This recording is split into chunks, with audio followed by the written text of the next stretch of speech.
Another way that you can make the pattern bigger or smaller is with the shortcut keys. So let's look at that. And we're using this shortcut key, the Enya, which is located at the top of your keyboard next to number 1 if you're on a Mac.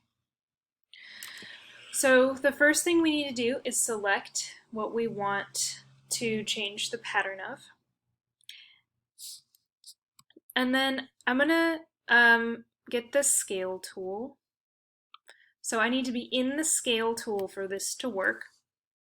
And I'm going to press, I'm going to start clicking on the scale, but instead of letting my mouse go, I'm clicking and then I'm pressing the Enya key. And you'll notice that everything got all stretched and crazy. So what happened was it changed the size, but it didn't do it proportionally. So for me to change the size proportionally, I have to press 2 keys. The tilde, which is the Enya key, and Shift at the same time.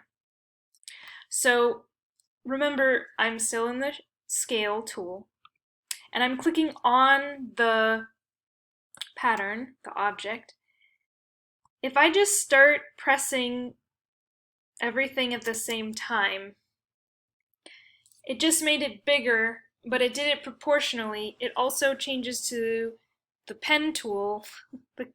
So be careful with this. I can undo, Command Z to undo.